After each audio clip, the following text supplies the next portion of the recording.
someone to call mine, but mama said you can't hurry love. No, you just have to wait. She said love don't come easy. It's a game of give and take. You can't hurry love. No, you just have to wait. You gotta trust, give it time. No matter how many heartaches must I stand before I find a love to let me live again. Right now the only thing that keeps me hanging on, clap your hands, come on, when I feel my strength, yeah, is on.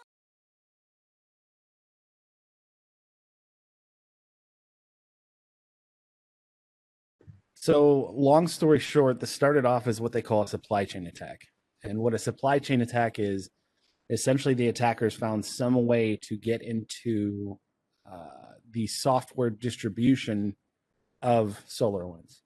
So what they essentially did is that here, here's the attacker, and I'll kind of walk down each level, but they derived this particular DLL and they found a way to replace it inside of SolarWinds path for distribution of their software. So I've heard March, all the way back to March. They are, from what I'm reading or understanding, I think it's potential that this exploit has been out in the wild for longer than that. This would be described as a nation state attack, and they are not really sure what nation yet. They haven't. I know there's been some attribution stuff floating around. Attribution means, complete determination of the underlying threat actor, and I don't know that they're there yet. I can tell you that there's two running theories, maybe three if you really want to consider North Korea, but it's really, in my opinion, I think between the Russians or the Chinese. But again, it's not for me to make those determinations without evidence. I can tell you that China's been very, very quiet over the whole thing. And I know that Russia has come out and kind of said, hey, it wasn't us. But the type of attack that they did screams something that's on a much larger level. That, it could have been possible of a single lone attacker or a group like, Maze or one of those other, ransomware as a service groups. Absolutely. Just no indication yet of true attribution. But so essentially they changed out this DLL, which basically made it into SolarWinds itself. So for anyone that updated to that, and I'd have to look back specifically because I've been going through so many IOCs, I don't even remember that off the top of my head, but there's basically software before a point that is essentially, infected. So what this does is it allows a backdoor to that environment and essentially gives you a pivot to allow it to do several things. And I think we're probably going to learn a lot more other than the backdoor as well. There is some C2, which is called, C2 means command and control. So when this DLL gets kicked off or this executable gets kicked off, they have the ability to actually use a remote server to actually issue commands or potentially pull information. So it's not good at all. I know the knee-jerk response from the government, which I think was the appropriate response, was to shut everything off. I believe, I forget what specific directive that actually is, but they haven't used it that often. But this was one where they basically recommended this getting shut off. If you guys do have SolarWinds and you're not involved in the security teams, I would probably tell you to go, at least ask and see if they're doing something with it, because if they're not, this should be handled pretty aggressively with moving up to the H2 patch. I shouldn't even call it a patch; it's a fix, but it's a true fix. If you guys are familiar, there's an H1 and H2. The H1 came out the day after, and that only put, I believe, a cap or a Band-Aid on it. It still left some components that were potentially exploitable, whereas their H2 patch essentially stopped this attack. But I know they're still investigating the supply chain attack and how that got in. This is not the first time this has happened. It's surprising in a company this size, especially with the fact that SolarWinds is very heavily tied into government work, that they were able to do this. But once again, I'll even call it now. I'd be willing to bet money or my arm, my house, that this is more than likely probably from some type of early on phishing campaign, and then they more than likely pivoted inside of whatever company supplies this DLL or does it software develop. It's a very, very interesting one. If you guys are interested, I can try and get you some of the links that I've read. But it's not great, and I would, if you guys aren't doing it, I would definitely tell you guys to go take a look at this, in your environment, because they could still be persistent too. Just because you stop the SolarWinds stuff with this backdoor does not mean that the persistence, and what that means is the attackers having the ability to get into your environment. That does not stop that. So you still have to identify is your SolarWinds exploited or exploitable? And then number two, you need to start doing some IR or incident response capabilities to determine if this was actually enacted in your environment, and then begin proper and appropriate incident response.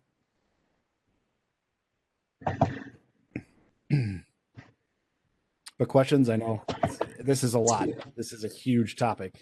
So. And just to piggyback on what Nick said, I definitely would encourage everyone to read up on it as much as you can on that particular attack and FireEye attack as well, because there's a lot of information and documentation. Not like it wasn't on other attacks previously in the past, but just because of the magnitude of it, particularly with the FireEye and the SolarWinds. So as you grow in the industry in this journey, you can understand the tools, the techniques, the procedures, everything that actually happens. So when you see something again, because once there's a good attack, people kind of mimic the same thing over and over again. So if you don't have a favorite podcast or a favorite blog that talks about IOCs or just breaches in general, I would recommend Talos from Cisco because I'm biased. But there's a lot of others out there as well. And then also start reading specific security reports as well.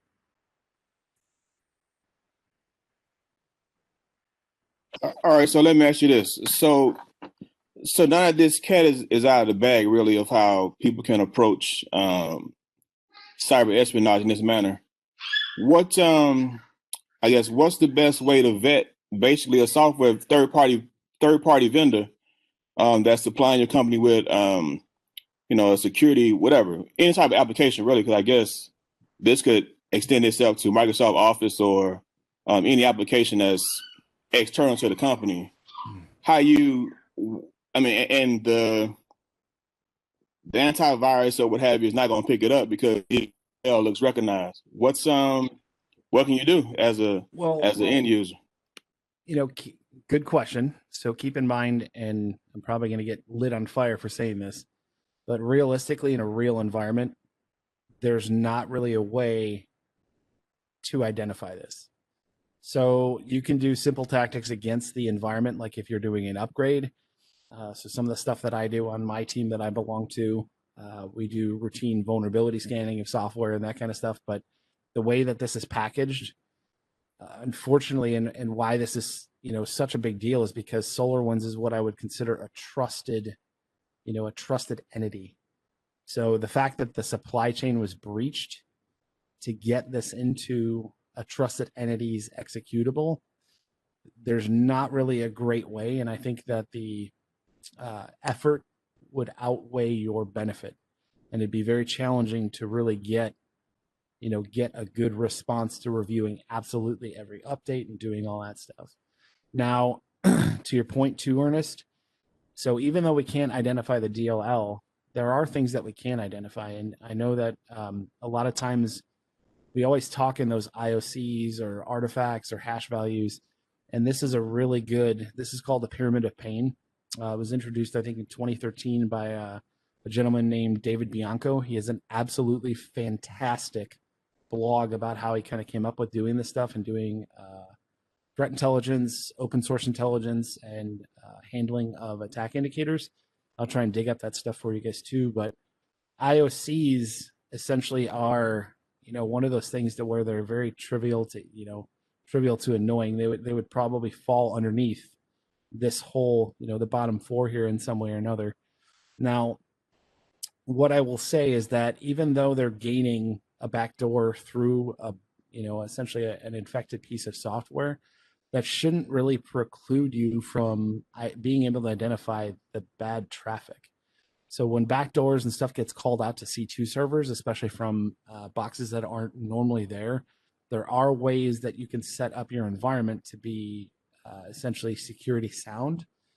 And this is one thing I would tell you that we do a lot by my work. And again, this is not specific to SolarWinds itself, but you can cordon off those types of applications to put them behind a VPN. That's a simple one, but even though it's a security by obscurity, but there are other things that you can do by having antivirus on there, because this is a behavior, and this is where the TTPs really come in, and this is why I say they're tough, is because you have to really understand how this attack works. And typically when we call this is essentially a 0 day, it's an O day. So it's hard to really get those TTPs because the full pathway is not really shown, or we might not have the full breadth of view of what actually went on. But this is a really good way to kind of handle activities like this too, to where you can, and hash values are more indicative of a bad file. Like for example, this exe is known. This has a bad hash associated with it that you can plug into your your EDR tools, which is your endpoint detection and response tools, your antivirus. You can also coordinate in the IP addresses for the two C2 servers, as well as domain names that they capture. There's a whole list for that. Now, the network and host artifacts, even though these are classified as annoying, and they really are because they change and they can jump around, which is what makes them particularly challenging. But there are other ways that you can have in your toolbox when you kind of own the cybersecurity for a company. And again, I'm not saying it's foolproof. You might not catch that backdoor, the command and control, but you should have other protocols set up, because we cannot guarantee this exe. Meaning if we don't have everything else, or this is a known pathway that we've discovered. So just keep that in mind too. So I know it's a rough question to answer, and I hopefully didn't butcher it. And another thing too, and you got to think about is that when you think about attacks, you want to get your environment very difficult or complex, or just you want to harden the best you can, and just kind of keep your fingers crossed, because everything is hackable.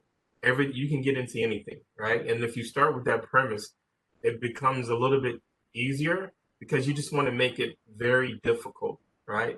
The script kiddies, or whatever they call them these days, you want to knock the lower entry level, I would say, bad guys. When you start dealing with nation states, sometimes it's very, it's almost impossible to, prevent that kind of attack. Because you get so many targets. Because all it does is take one person to click on an email. And if you don't get that one person the first day, then you have to think about the second and third day. One of the things that I'm thinking about just regarding this whole attack is just what type of cyber insurance and the responsibility financially of SolarWinds that we have to think about, because now you see a lot of insurance companies who aren't paying cyber insurance because of negligence for the company. So Wendy's, I think 2015, 2016, they were attacked, right? And insurance company like, oh, you're negligent, so we're not going to fulfill all of our financial obligations. So Wendy's had to pay out of pocket on some of the stuff. So those are the things insurance companies are actually looking at.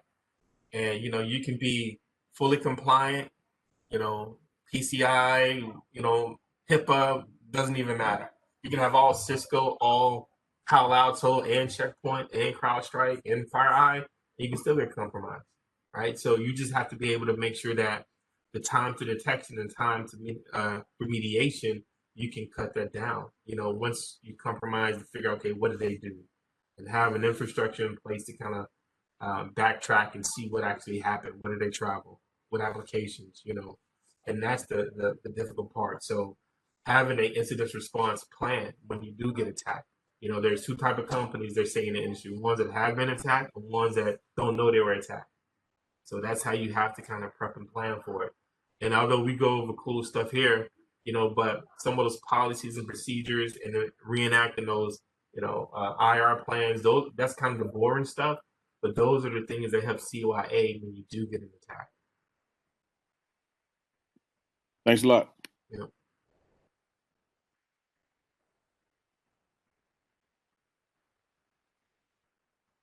Okay.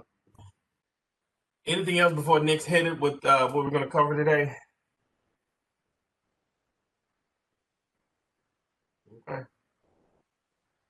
And another thing too, with regards to the FireEye part too, this was also, I would say, probably the preceptor to really this whole thing kicking off, because FireEye, for those that don't know, that's the company that when something bad happens in the government that they call to come remediate. So the fact that FireEye got, was able to actually detect and find out that this happened, that is absolutely amazing. And I know a lot of people gave them tons and tons of flames toward their way, but it just proves that even companies that do this on a daily basis and clean up stuff for, the government, three-letter agencies, everyone else around the US and the world, that no one is safe.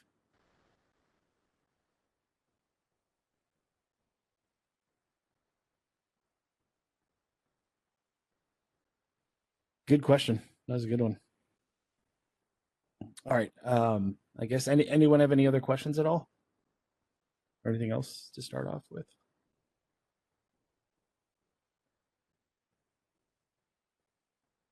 All right. Then I guess I'm going to dive in. So I know last time we talked about, so obviously we've been on this OSINT theme and going through how to do things, account creation, sock puppets, that kind of stuff. And I wanted to introduce you guys to a little bit of the dark web. And I've kind of said all the way along, just be very mindful and understanding of what the dark web is. So I'm just going to go over it one last time.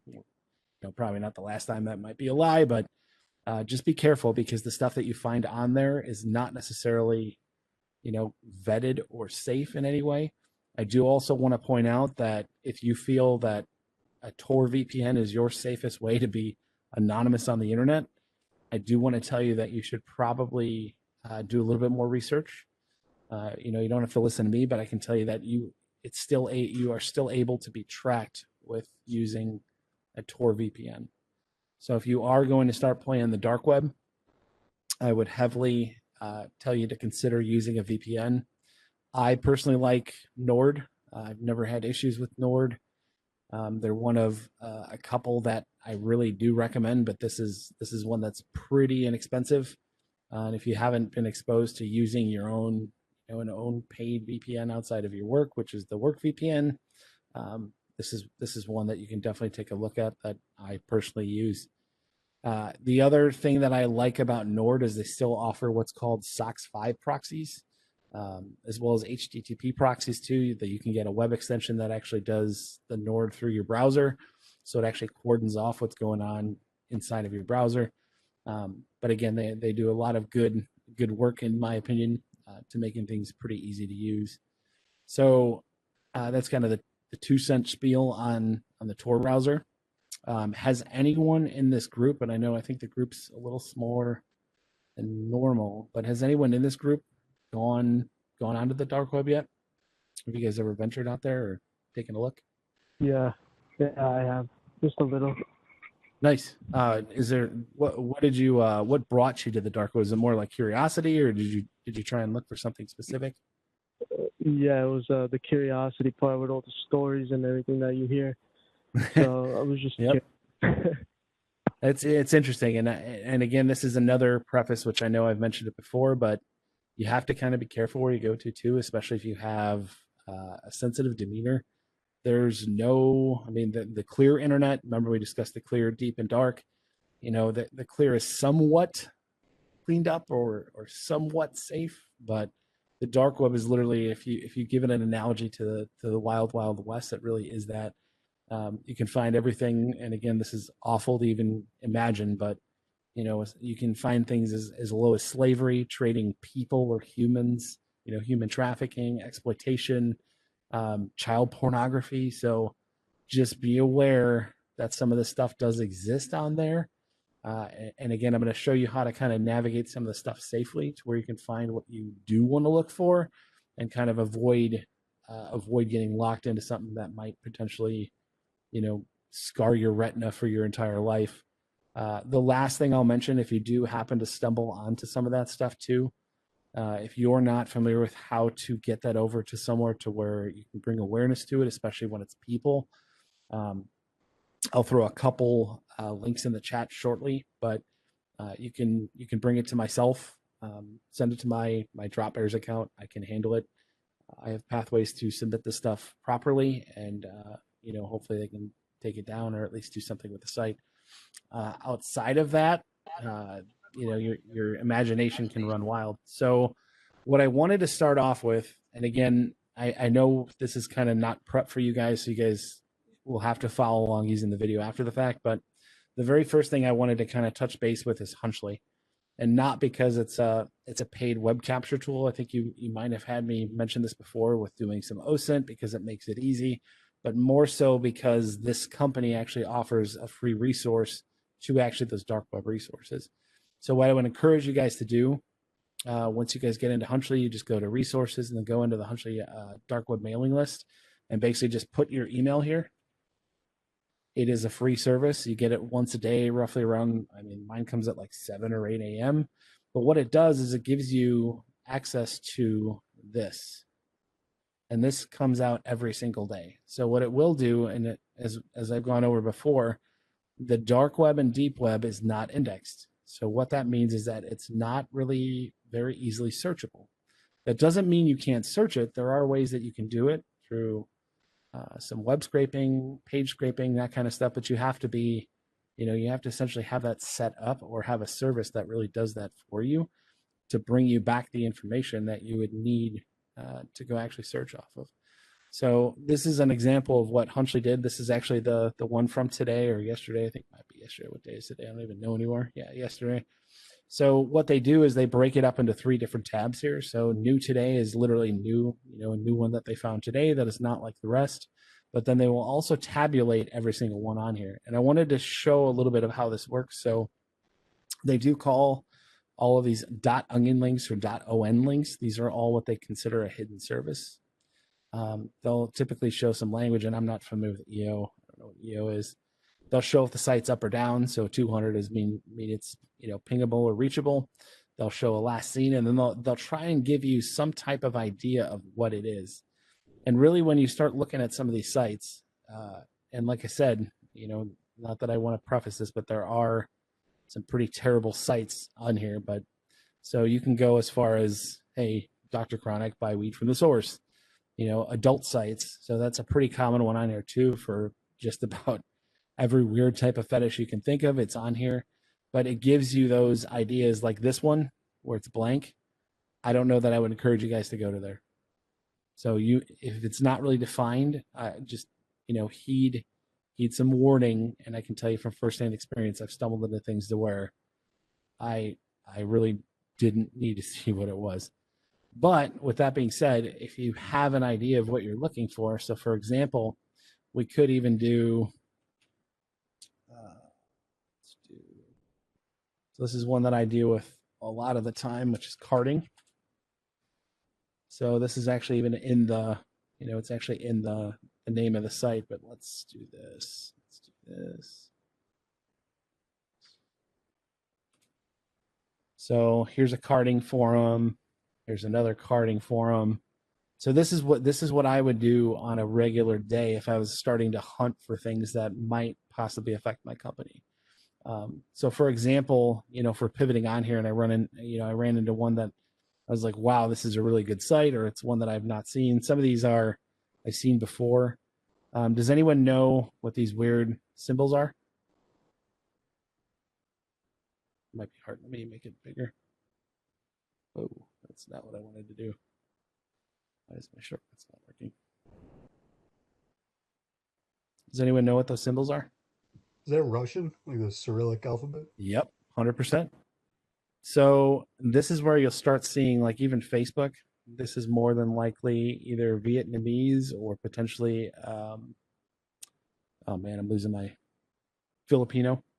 I know they use some similar languages, so you may have to use a translator app, which once again, if you guys use Firefox, it's not natively in Firefox, where using a Chrome browser would be your advantage right now because it'll actually translate some of this stuff. But the reason I point this out, so if you see Russian on here, at least from my experience, you can almost assume that this is more than likely upkept by some type of organized retail crime group.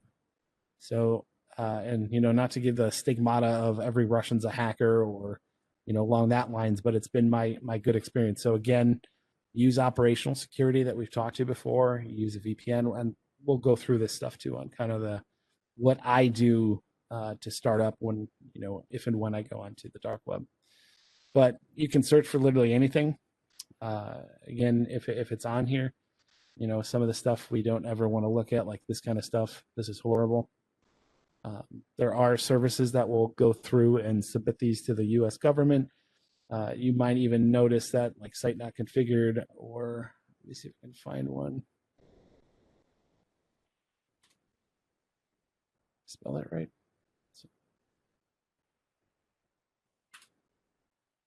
So like this one, site's been seized. So this particular Onion site has been seized already. And that was in Italian.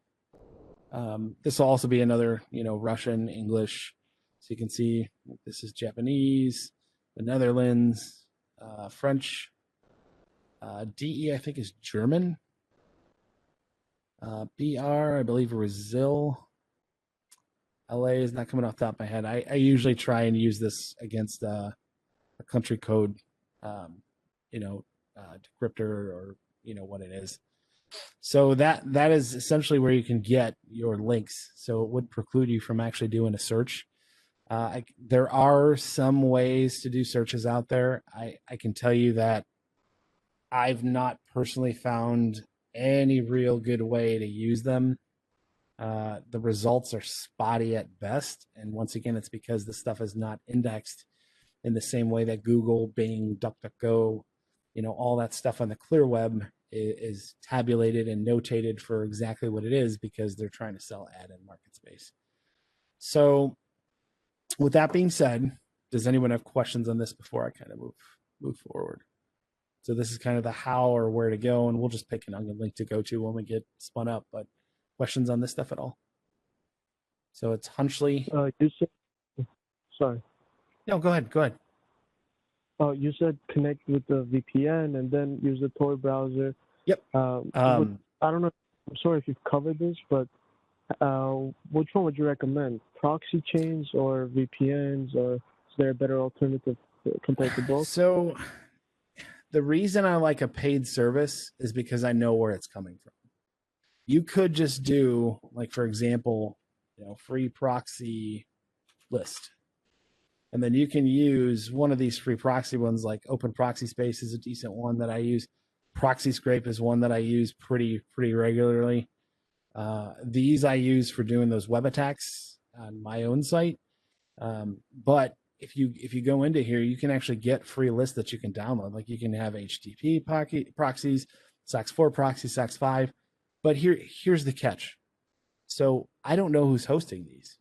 And it's the same rub with Tor, meaning you don't know what entrance or exit node you're going to use here. So for example, and this goes right back to the operational security part. Let's say I was a researcher or even a hacker and I wanted to see people's traffic and I wanted to trace them or attempt to trace them back. What I would personally do is I would host an entrance node, an entrance or an exit node. And then what I would try to do is use my own network tools, because they're coming into my network to use the Tor VPN because I just hosted it on my own server, just like these are. I don't know where these came from. I have no clue who owns these boxes or what the stuff on here. This stuff, for all intents and purposes, could be completely illegal. But there's no way to really tell other than the fact that you can look at, doing attribution to the IP address or looking up an IP address and seeing who it's registered to or what it's part of. But for the most part, it's not necessarily truly dangerous, but just be aware of that. So that is why I usually say a paid service is your best shot. If you're doing something illegal, or if you are trying to hunt people and become that activist, I would highly recommend against it. Remember, we talked about poking the bear. That's when you would really want to find one of these that is a paid service on more of the black hat side. There is those held up. I talked about it a little bit. They're called bulletproof proxies. Those are the ones that can never be blocked or pulled down because they're into They're embedded inside of residential gateways like AT&T or Comcast, but you can get paid proxies. And I can tell you, the real good ones are super expensive. Like you'll pay a maintenance fee, and it's typically based upon your network traffic. They might guarantee 10 gigs, 100 gigs, 1 terabyte. I can tell you, you're going to end up paying, if you get on that scale, $200 to $1 million, a year. So it becomes quite costly to use good proxies that really will kill your or completely hide you, or mostly hide your actual identity. But to that question, I mean, if you're not doing anything that you necessarily care about, I've used SOCKS 5 proxies right from here. I've used the SOCKS 4 proxies without issue. It's just because it's a connector through a VPN. I can tell you that one of the main things that I usually do is I'll fire up my Nord. I'll fire up Nord, and we'll get into this too, kind of the process or what I do to really get on the dark web. But I will fire up Nord on whatever machine, and then I'll go into a virtualized machine, either VirtualBox, or I personally prefer VMware, which I know is a paid solution. I just like the features on it a little bit better, but VirtualBox is free and it's nearly identical to what you can do. But essentially, I will always start with my own VPN on here, and then inside of the the hosted environment, I could potentially add in another SOCKS 5 proxy and then use the Tor browser to get in. So, and I don't know if you were present for the talk on kind of the beginning of all this OSINT, the dark web, but this is where it gets to the layers of the onion. And the reason why we call these layers of an onion, or a pipe on a pipe on top of a pipe or inside of another pipe, is because all it does is put more layers between you and someone who can potentially find your identity or track you back to your actual residential gateway. So the more of these things you add, it just adds another layer of security. None of this stuff is foolproof. If someone is after you, they're absolutely, there's ways to find out. But like I said, always consider what action or what you're doing prior to really diving in. So hopefully, does that answer your question? Hopefully. Yeah, it does. Thank you so much. I can try and get you a list. I think I have a list somewhere of 2 or 3 other decent VPNs. But like I said, the reason I like Nord is because it's pretty inexpensive. I want to say I paid like $100 for 3 years, which is dirt cheap. I think they even might be having the same sale. It is US hosted, so again, there's that.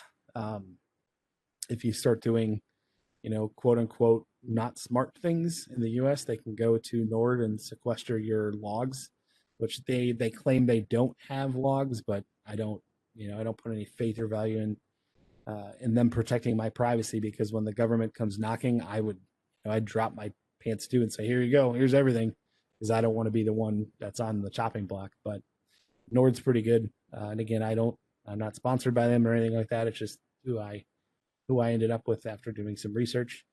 I will say that they did get breached, and they lost some of the private keys to make some of these connections, but they did clean that up pretty quick. And that kind of speaks to the type of company, in my opinion, which is why I have continued to use them. They would have kind of ignored that breach or not handled it very well, I might have had a different opinion. But I really have never had a problem with their service at all. So that's kind of where we start. And I'll come back to the safe way to do some of this stuff too, but I want to talk a little bit about installation and the common tools, common OSs. So the first thing is, I always get asked, and pretty much right when I start talking about the dark web and people get interested, I always get asked, Nick, what browser should I use, or what OS should I use? And realistically, use what you're familiar with. If you like Linux, go with Linux. If you like Windows, you can use the Tor browser in Windows. But what I will caution you with, again, is you got to come back to what your operational security and what your risk footprint is. Meaning, some of the stuff that I do for my work and for my volunteering, I have to almost put myself in a posture to where it could potentially be risky for myself for the things that I look for. So with that being said, that's when I'll kind of lean more toward like a Linux environment. Have any of you guys heard about OS fingerprinting or browser fingerprinting? Is that something you guys have ever heard of? Yes. Does anyone have a good definition of what that might mean or what that is, or that would feel comfortable enough to take a stab, even if you're wrong, no judgment at all. I mean, I've used it with Nmap, and I think I don't know exactly how it works, but I know about it. No, and exists. that's a perfect. Is it Nicholas or Nick, or do you prefer? It doesn't matter. Nicholas Okay. is fine. So Nicholas, you're dead on. So for example, browser, like this is a Chrome browser. So this Chrome browser has a very specific and unique fingerprint. And a lot of times when we talk about the fingerprint that's on here, we talk about something that's called a UA or user agent. So every one of these things is identifiable. And I don't remember if I talked about this in this class particularly. I know I've given talks on other OSINT inside of my organization, but you as a human and as a user of the internet, your computer, you have a very particular fingerprint, meaning the first thing I do when I wake up is I turn my computer on and I use Firefox. I left Chrome in here just because I can do whatever I want and it won't mess my settings up in Firefox. And I didn't put any of my browser extensions to mess with my traffic. But what this means is if you use the same one when you're doing your dark web experience, it could potentially come back to you. So when we talk about fingerprinting in any way, shape, or form, whether it's browser, OS, it has a very specific thumbprint, so to speak. So it can be tracked. So what they can do, and again, this goes back to how someone would find you out as on the dark web using Tor or one of these, junk proxies. They could say, well, hey, this person always logs on and goes to here, to here, to here, to here. And they have the same, footprint or UA, user agents that they use all the time. We can probably say that this person is this person. And that's where browser fingerprinting, if you really want to get completely obscure in the internet, really comes into play. So what that means, so right now, what I want every one of you on this call to do is think about what OS you use all the time. The very first one. So if at work you use Mac or Windows and then you do the same thing at home, consider using a different one. But you don't necessarily have to do it right away. I would just encourage you guys to get used to using a different one, especially if you're getting more on the offensive part, because you don't want that fingerprint to look like you. So now once we thought about that OS, what web browser do you use all the time? Do you use Chrome? Do you use a Chromium derivative like Brave or Edge? Do you use Internet Explorer, which I think is primarily deprecated because of Java? But so think about those things too and change those up because they'll change your browsing fingerprint, your browsing habits. So here's a question too I want to ask. So if you guys are doing true research in the dark web or in the deep web, and you go through your Tor browser, forget about all the OPSEC before, but you're on the Tor browser and you're searching the dark web. If you forget something, you're like, oh, shoot, I got to go look this up really quick on the clear web. Do you think it's a good idea on that same box while you're linked on Tor to go and hit anything on the clear web? There's no right or wrong answer here either. What do you guys think? I would say no. Okay, we got one no. Who else? Yeah, I'll agree. I'll say no. So, I see more people. Yeah, go ahead. No, as well. Yeah, well, I would guess no. Yep, and you guys are 100% right. And it all falls back to that browser fingerprinting. So if you think about, we already talked about it, right? We all know the answer. What do they do on the clear web? It's all indexed. So my browser fingerprint that I do for my normal browsing, even though I don't do anything bad or malicious, you could buy my browser fingerprint more than likely someplace that's been scraped from something that I went to, whether it's an ad or some type of malware. That stuff is out there. There was recently a large marketplace called the Genesis Marketplace that was recently destroyed. I think it got ripped down or maybe the owners pulled the plug. I'm not really sure what happened to it. But Genesis Marketplace was a invite-only clear web marketplace that sold people's browser fingerprints. So you could buy I could buy John Doe's fingerprint and it would have all the stuff loaded in that would say John Doe, including passwords, anything that they scraped through these tabs. So when we talk about going the dark web and truly being safe, that's why I really try and give a pretty good understanding of don't use the same browser and try not to use the same OS. I've heard other people that are much more into the dark web stuff. I don't go after nation states or threat actors, but I can tell you that some of these people have even said that, hey, I don't use the same keyboard or mouse. I will only type with my right hand because they don't want to see the speed or how, even the clicks on your keyboard. And I know this is tinfoil hat time, right? But this stuff is possible to where they could put attribution to who you are because of what you do in the clear.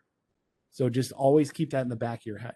So you guys are dead on. So no is the correct answer, and it's simply because it exposes a lot more outside of that Tor VPN tunnel that you don't want to come back or have someone actually find. So if you're doing your dark web stuff, virtualize it is my suggestion. If you're doing stuff that's a little bit more risky, go with that, the laptops that's not associated with you, or a laptop that's all you do on there is you just use it for dark web. But those are considerations to have up front. So I'm going to show you a few different ways for those that are not familiar with Linux. Linux is, I'll give you my opinion in the beginning. I can say that Linux was not exactly the most friendly for me until I had to start using it. I forced myself to use it on a daily basis, and now I absolutely love it. Can't get away from it now. And more often than not, even though I'm in a Windows environment here, simply because of some of the tools I use, I find myself typing the wrong commands into PowerShell or whatever else from Bash or Python. So I've really adopted the Linux side, and I can't speak anything poorly about some of the Linux, except if you want to go on the Kubuntu, Ubuntu, NVIDIA drivers, and then I can burn the house and the building down because they've frustrated me with their recent kernel. But so for the most part, I personally like to use virtualized Linux environments. And the reason I do that is because a lot of them are already prepackaged. So there's a couple different options. You can start off, and let me dump these into here too. Second chat. So this should be most of the links that we're going to go through today. Let's go in there. Yep. But there's a few different flavors you can use. So I know Oath has definitely gone through Kali Linux. Kali Linux is definitely one flavor. If you want to install it like you would normally, you can absolutely use one of the regular. Let's a little bit bigger for you guys. So you can absolutely just use the regular installer as a regular OS. I would not tell you all to use Kali Linux as a daily driver. Because it's intrinsically used as a penetration testing tool, there are certain things that are built just natively into this thing that make it an insecure operating system. But you could install it. Usually what I try and tell people to use, again, I'm a VMware fan. I don't like VirtualBox just simply because I don't use it anymore. But you can get the VirtualBox one for free as well as VirtualBox. So I would pick the 64-bit version if you're going to do it. And then obviously you'll need to accompany the virtual side with the actual download of VirtualBox. Has anyone not seen VirtualBox installed? Is that something that I need to go through? It's pretty straightforward. No, we've gone through that before. So I'm just going to let this, I didn't know, so I'm going to let it run in the background, and I'll kind of push it through because I'll load stuff into VirtualBox too. But for the most part, you use whatever you're comfortable with, whatever you have, whatever you have on your box itself. You don't have to use what I use, and you also don't need to do, do what I do if it's not what you think is the best for you. So with that being said, if we assume that we're going to use VirtualBox to load something into there, you can pick which OS you want to go with. And like I said, there's a few flavors out there. There's a new one that I really like. It's the Trace Labs OSINT VM. I particularly like this one simply because it's really set up for OSINT and it's very specific. It is based off on a version of Kali Linux, and it does have the Tor browser built directly into it. So you really don't have to do anything else. You just basically fire this one up. So for example, I can, go to my VM, go to my Trace Labs instance, turn on my Trace Labs instance. And again, I know we're not following proper OPSEC. There's other things that I would do. Just giving you an example to show the Tor browser in action. And once this thing fires up, I'll show you where it's actually built into it. Has anyone seen the Trace Labs instance at all? Does anybody do any of the Trace Lab stuff?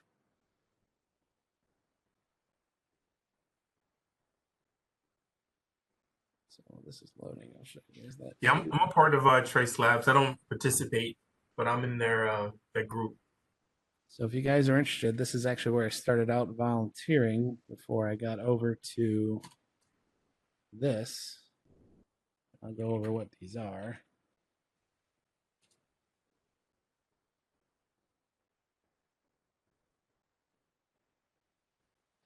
So Trace Labs is an organization that essentially does CTF style findings on people that are missing. It's not just random people. They don't pick fictitious people or anything like that. These are people that have actual legitimate law enforcement issued orders from, and they typically will not respond to a layperson that says, hey, this person's missing.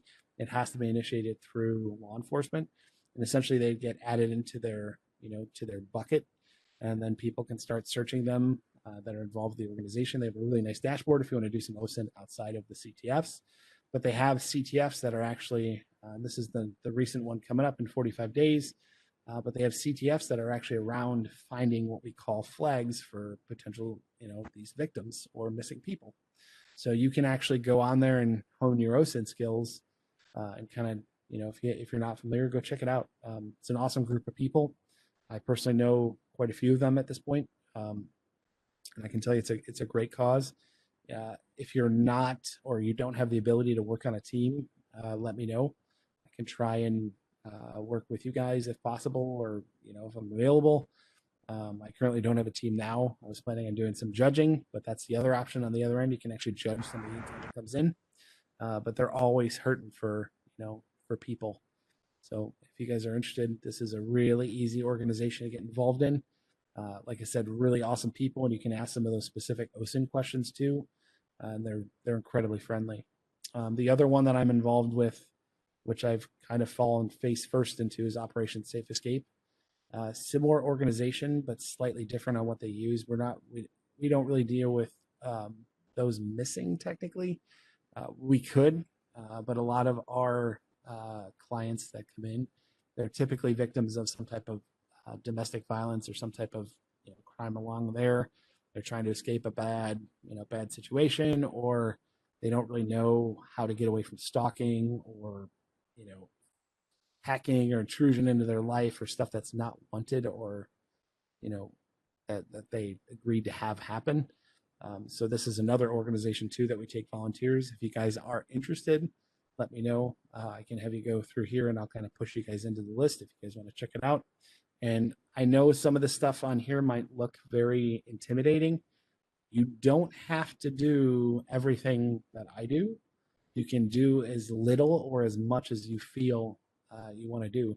But there's a lot of good work. If you guys have web app, it doesn't necessarily have to be OSINT or something like that. You can sit in on some of these, but it's another a really good organization that's near and dear to my heart at this point.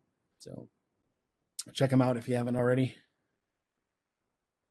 But this load, yeah, there we go. So this loaded. What the heck happened here? So this is the Trace Labs VM. That's doing, and I believe it's OSINT. I don't think that's changed. Nope. So once this whole OS, this virtual OS is in here, you can basically go to Tor, and you'll notice that, hey, we got the Tor browser built right in, so there's nothing more that you need to do. If you use a Linux version that you just, you don't have the Tor browser built in, there's a couple really good ones online to actually put it in. I'll get you the one that I usually go to. This is a super, super simple one. It literally is just an apt-get command. And I believe it is, I'm going to type it into chat. Where is it? Get install Tor. And this is also one that I did verify again tonight. But that's literally all you need to do. And then you would do the exact same thing on here, Tor browser, or if you want to use terminal. The one main difference too, if you guys stay up to date with Kali, This is the older version, the 2020.2 or 3.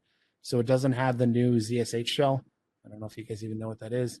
But ZSH is essentially a different type of terminal window. It's a little bit more intuitive. You don't have to do like the command CD change directory, that kind of stuff. Whereas this old one, to change a directory, you have to type CD and go into it.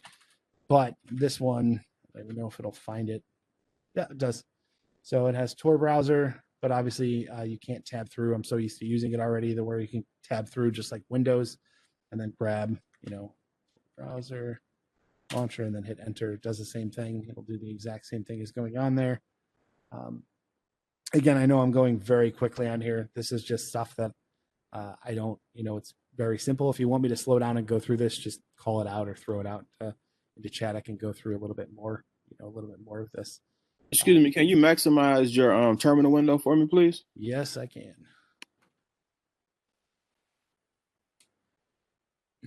So this was just the command to launch it. Looks like it got blocked. Also, just so you guys know too, the new version of this Tor launcher, if you are root, which I think this might be, if it is. No, oh my God, what is the root command? I'm drawing a blank. Oh, try that this way too. So that's not root. But you cannot be root.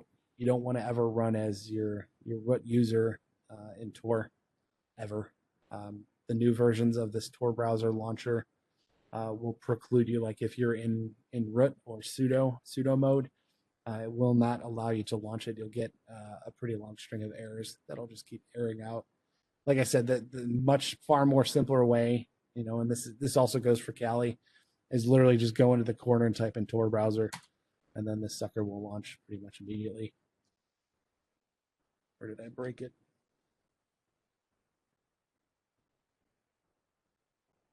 And I broke something.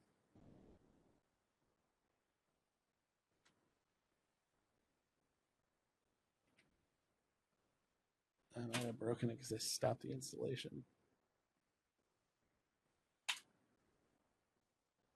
But this is what you should see. So it'll establish a connection, and then it'll bring up a browser that's actually tunneled through.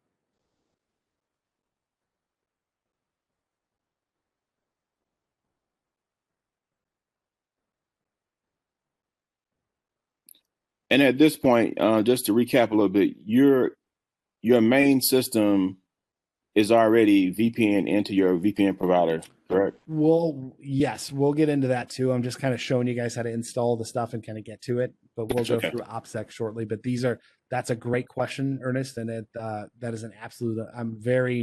I can't tell you how much that makes me happy to hear you guys asking those questions, because that's something I learned the hard way. I definitely didn't follow a lot of this OPSEC, but yes, we'll go over that pretty quickly. So. But like I said, this is just two different versions. Man, this is still not loading. I think I broke this. Revert back to my snapshot. I think I broke it because I tried to stop the installation. I think I broke the update. It just goes to show you that's why I like using, and again, I know you can do this in VirtualBox Manager, but I'm just so familiar with using this with ESXi, the ESXi host, that I prefer VMware. If you guys are interested in potentially getting licenses, ping me offline. I can give you some ideas of where to get some, but I will not share that on a video. But other than that, so like I said, you can use Linux, Ubuntu. You can even use Windows. There's a Windows flavor for downloading the exact same thing. Just whatever you're comfortable with, and like I said, you develop what OS and what type of browser you actually want to use. Based on what you're doing. So just always keep that OPSEC in the back. So there's a few other browsers I always like to talk about too. Has anyone on here heard of Cubes? Is that something that sounds familiar to anyone?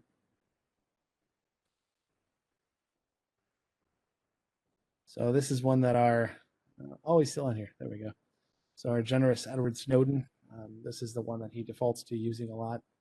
So it's another pretty good OS. But again, know the fingerprint.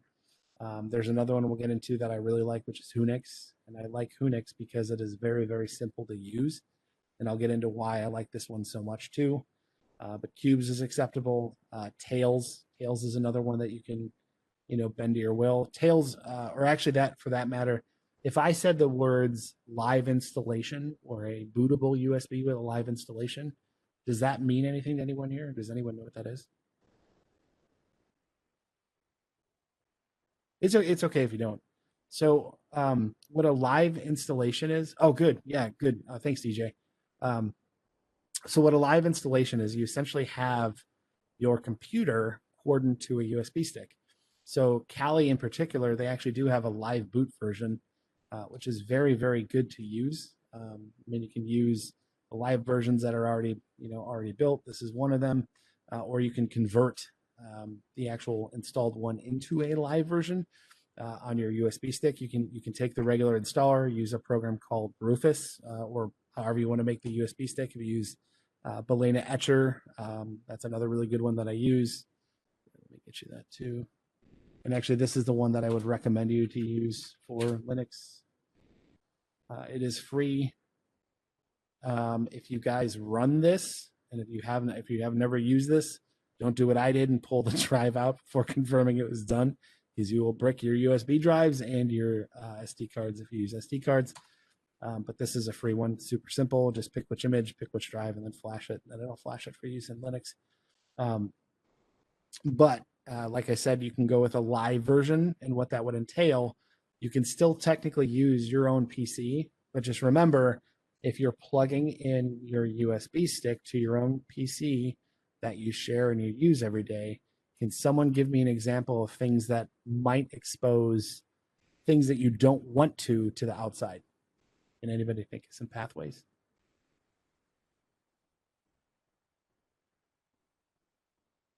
It's a harder question too. So if you plug a live version of a USB into, like, say, your work computer, there's components in there that you would have to share to boot that live OS up. So for example, like your RAM, your CPU, the motherboard. So those things could be pulled back by someone that's looking at that particular, your traffic or something like that. But more important, if you end up getting, breached or hacked in some way, they could potentially come back to even removing stuff off your memory. That also, I want to be very clear, that also is exactly what could happen with a virtualized machine too. Windows has kind of said that they do, they do try and separate, but I'm one that if it's sitting on a system that you share with stuff that's sensitive, my gut thing that I tell everyone is you probably shouldn't. If you don't want that stuff to spill over into a computer that you're using every day, the simplest or best approach to that is just don't use that, for that function. But that's kind of just my 2 cents. I would just be careful with using some of the VM stuff. But outside of live installations, and like I said, there's Cubes. If you want to check that out, it's just another Linux distro that's relatively secure. One that I really like is Hunix. Has anyone heard of Hunix or used Hunix before?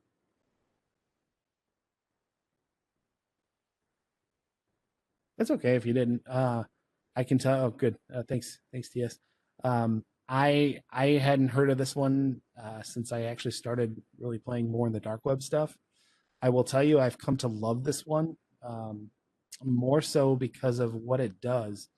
So, and this is where we're going to start getting into that operational security and me talking about what I do to get on. So let's pretend that someone came up to me and said, "Hey, Nick, I want to check this out on the dark web, or can you see what you can find?" So I'm going to pretend like I just booted up my machine. I don't have my VMware already running or anything like that.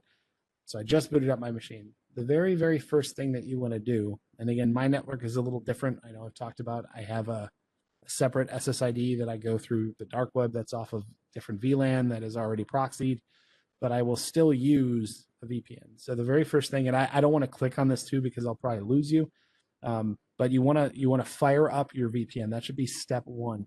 And the reason I'm bringing this up is if you guys get good at using, outside for just fun or just hopping on there to see what's on there, if you guys turn this into some type of a career, and you start getting more involved in the dark web, I highly recommend that you have a process. And if at all possible, if you have the means, automate it. There are ways to force Nord to boot up immediately, but again, you want to check. So the very first thing that you should do after you fire up your Nord is check your, what is my IP address? So make sure you're checking that stuff too. Make sure that your actual WAN IP that you do your normal web surfing through is not the one that you find once Nord is actually activated. That also goes, and again, we'll come back to this, but when you jump into that virtualized machine to start, firing up the Tor browser, that is also something else you want to check as well. So you want to kind of check that at both points. You want to check it right after you launch your VPN from your desktop when you're going to be launching your virtual machine. And then once you get into your virtual machine, you want to do the exact same thing to make sure that you don't have the same IP address. So just like we talked about those onion layers or the pipe inside of a pipe for your tunnel, you have multiple different obscurities that people would have to go through to find out how do you run your VPN if you use them. Good question. So you can do it a couple different ways. Excuse me, Nord in particular, and this is again one reason I really like Nord. They have SOCKS 5 proxies that you can just configure into your Tor browser or into your live booting USB and CD.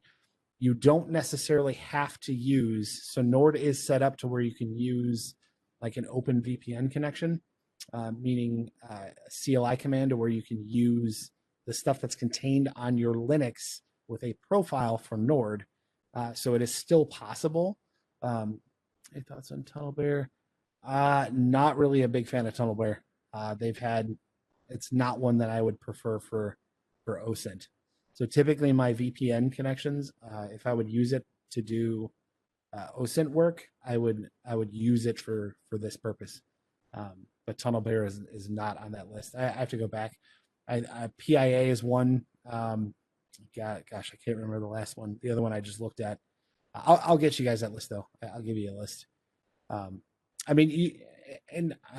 Don't let me sway. Like if you do some research, I'm not the end all definitive expert in VPN tunnels or that stuff too. Yeah, Proton's a really good one too. TS.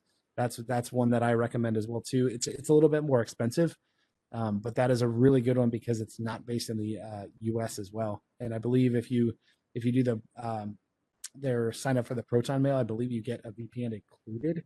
I don't know if that's still a thing though. You'd have to check that out. But Proton's another good one. But there's one other I'm just not thinking off the top of my head. But more to that point, Ernest, you absolutely can if that's something you're interested in. Pure VPN,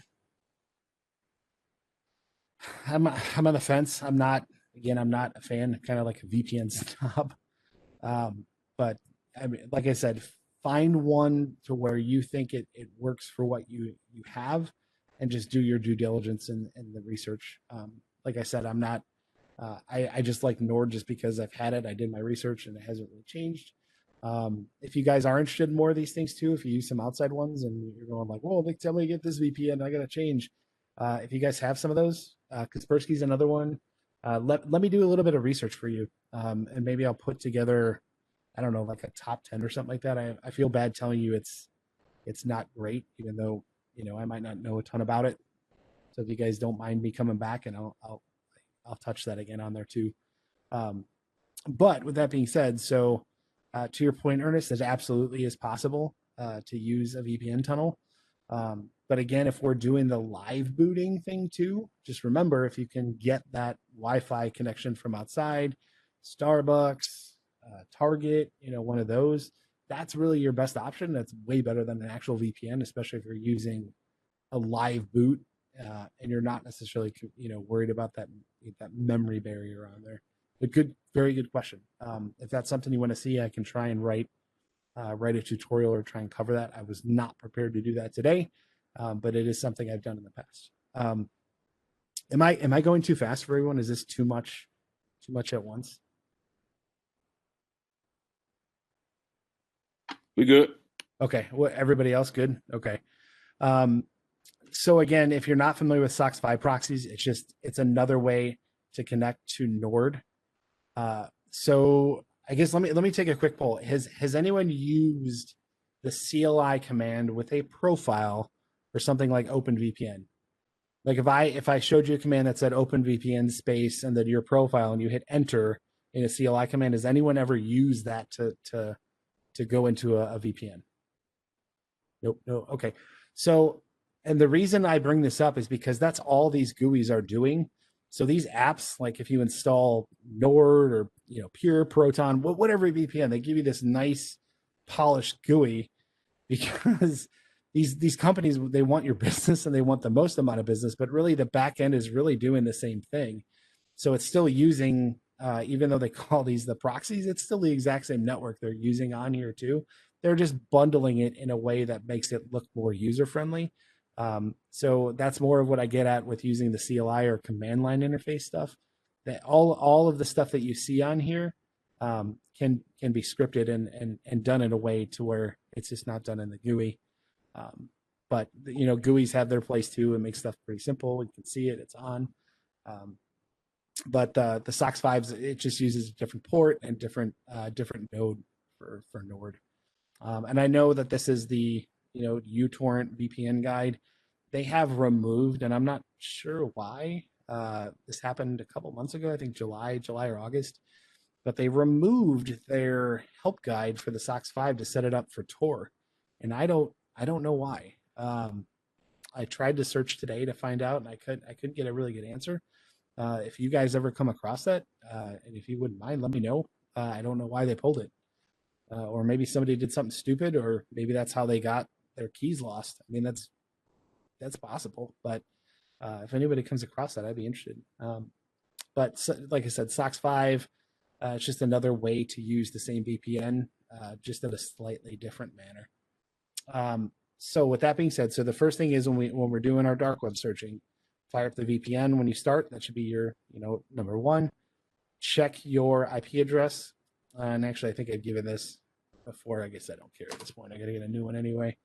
But this is my home WAN. And then, if you can remember to blur that out too, I'd appreciate it. But this is my home WAN IP. So when it fires up, it might go to like 104.1.2.8 or whatever the hell it goes to, that you pick from here. And then when you fire up your VM and you go into, so for example, this is my home WAN. So if we went into, VMware, this is the right box. Yes, I know I didn't change the default password and username. I know I should do that, but if we go into Tor and go through the Tor browser,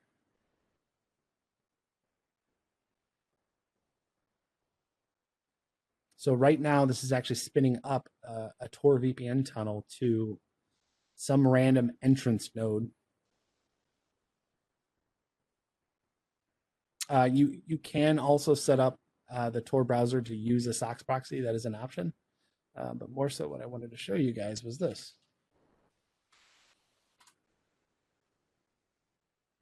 And it obviously is a slower connection too because you're tunneling through. But once again, so let's take a look. It even says my IP address is unavailable.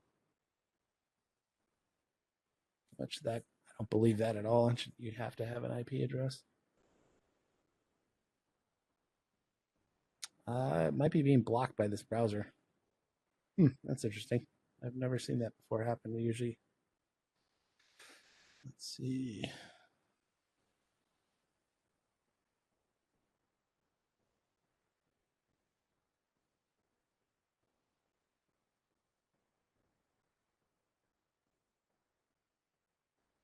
There we go. So this is just an IPv6 address. So we know it's something different because the one I had before is an IPv4 address. This is something totally different. I know that there's an analogous IPv4, but they cannot resolve it, which means that it's not using the same pathway, or the IPv4 tunnel is actively being blocked by whoever's hosting this. So once again, this proves that my IP is different once I logged into Tor. But that's the kind of the very bare minimum of what I check. There is more that I'll go through, and I'll save it for another night because it gets into a much more advanced topic, which is more that browser fingerprints and, how can you be tracked with certain browsers? And that it's a whole, I can spend literally 2 hours talking about it because it's pretty in depth. But so those are the two things, Ernest, to answer your question. So the first one is, VPN on desktop, and then, validate that you have a different IP, and go into whatever OS you want to use. And then double check your your IP address again, and we know it's different. So now it's safe to do your Tor browsing. So the reason I wanted to show you this is because there's actually an OS, a virtualized machine that does a lot of this stuff automatically for you. And this is why I really like this operating system. So it's called Hunix. And what Hunix does, it's based off of, I think, Debian, or a flavor of Debian. They do use XFCE. So if you're a Linux snob, it does not have like the Kubuntu flavor or GNOME. If you're a GNOME person, you're okay in my book. I'll give you a high five still, but still hate GNOME in general. But it runs off of Linux, uses the XFCE. And then when you go to download it, you can go into pulling it down into VirtualBox. Why is this not clicking? There we go. And what you'll see is it will actually have two clients. And this is, so when I first came to this, I got really super confused. If you get confused with this too, don't feel bad. I got confused with it as well. I have already downloaded this package, but I kind of want to explain what the two differences is. So it's showing you two different versions of the same package. So it's Hunix with CLI and then Hunix with XFCE. So XFCE is just a graphical interface version of Linux. If you are a more advanced Linux user, you can use the CLI commands to do the activation, the searching, and all that jazz. What I actually recommend is a mix of the two.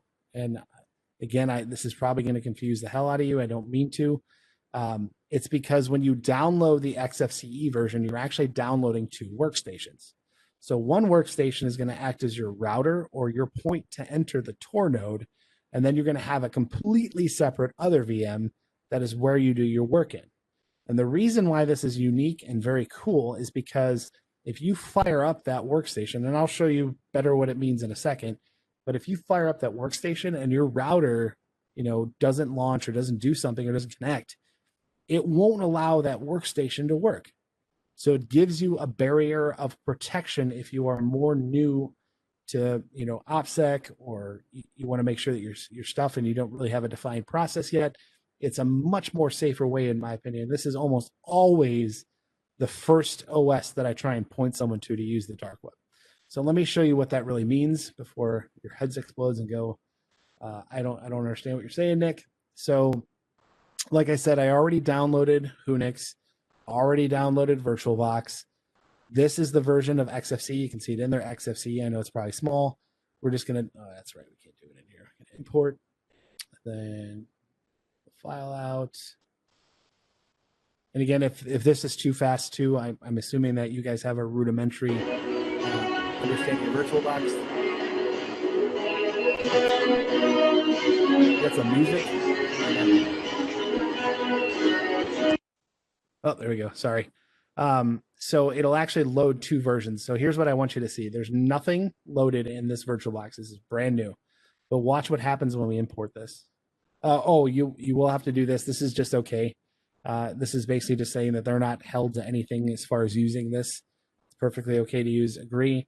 I would recommend you read the stuff about the Dark Web too when you first fire these guys up. But it will take a couple moments to get this fired in. But I want you guys to see. So there's one. That's the gateway, the quote unquote, the router to the Tor. And it's going to load another one, which is going to be your workstation. So there's two. So you should normally be able to just fire up the workstation. It should kick over the gateway. I typically tell people always start with the gateway and just power on the gateway. The reason is, like I said, the workstation will fail. There's also a few other idiosyncrasies with the system. If you are familiar with doing virtualized environments, you do not want to leave this thing up and shut down your computer. It'll completely hose this. But if you follow what I'm about to show you, you shouldn't care. Meaning, when I'm done, what do you guys think I do with these? What do you think I do with this whole thing? Delete them. There you go. Delete them.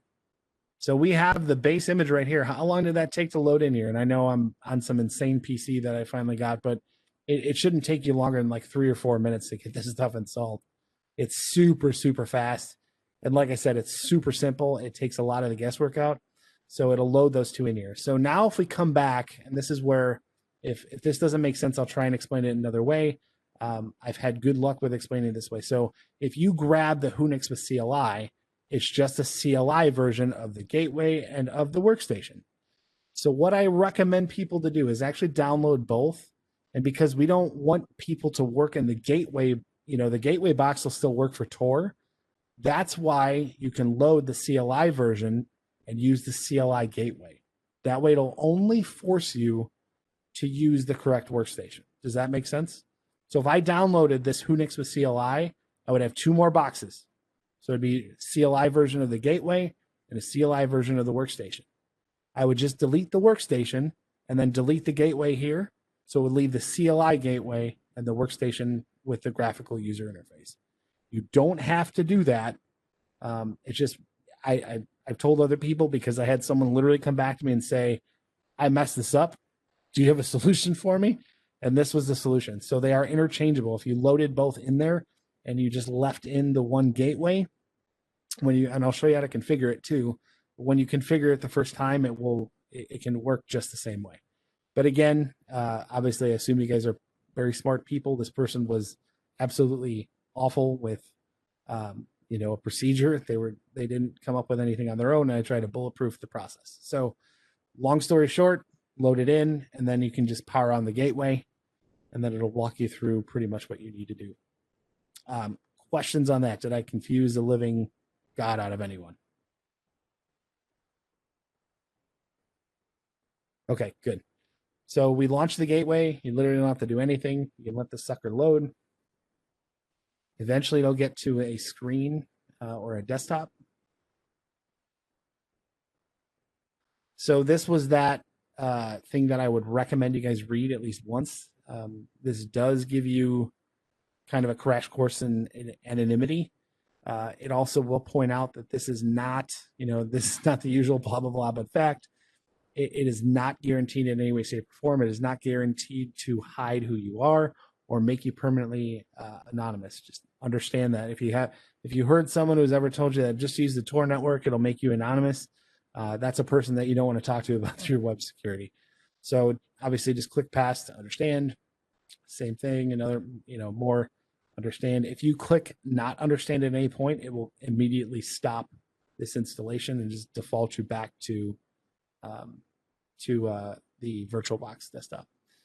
So it's finished, and then it will ask you, how do you want to connect? So if you guys remember, I took you through the TraceLabs VM and the Kali VM, and what you didn't see in the Kali VM is I just clicked through all the junk. It's the same thing on here. So if you just click through and connect, this would just use the regular old Tor VPN.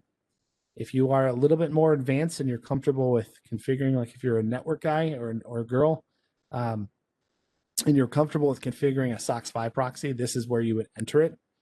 We are not going to use this on here because it's just, again, it's a little bit more complex. I don't want to spend more time on something that people, I don't personally use it anymore because, again, like I said, I have it already on my router.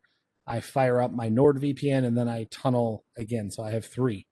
So if you just go to simply connect and go to next, it'll explain what's happening. Tor will be enabled. No bridges, no proxies. We don't care for this purpose. It is going to take a few seconds to load this up as well. And then we're going to do the exact same thing for the workstation. And then they're going to be essentially working in harmony. They are set up to actually start browsing the dark web. So finish. This will bring up the desktop. It will also test your connection too. This is typically what breaks if you don't save your machines in a good state. But this will absolutely fail. Like if you leave this up right now and I shut down my computer, it's broken. It's hosed. There's something that breaks, and I don't know if it's on purpose, and more than likely is probably on purpose. but it will break your instance of this. The other thing too, when you guys set these up, you'll notice that I'm only working on one at a time. That is also what I recommend. You can potentially save some time to run both, but again, I've ran into some very weird issues, and this just seems to work the best. There we go, closed out.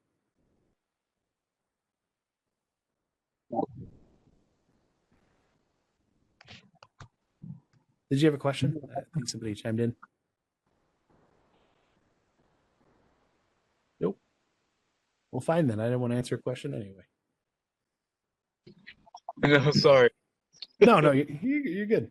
You're good. So like I said, this does take a little bit. It's probably also too because this is, 1280 megabytes and 3 processors, which is not great. So once again, no guarantee. You can read through this stuff too. We don't necessarily care. Also, it does say to update. I can tell you that because I wipe this thing out on a regular basis, I don't ever touch the base images. I just leave them be. And that also does include with Kali Linux and my Parrot OS boxes, like all that stuff. I never update because I don't want it to add more. Like I don't want someone to be able to go and get my distro and say, oh, this is definitely Nix because he installs these 5 things that he does. So this box, for all intents and purposes, is done and configured.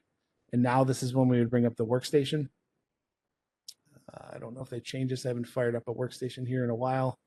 I personally use either the Trace Labs. Let's find, capture that. I personally use the Trace Labs one or Kali. That makes you start from the base. And then, yes. So I start from the base and add what I need.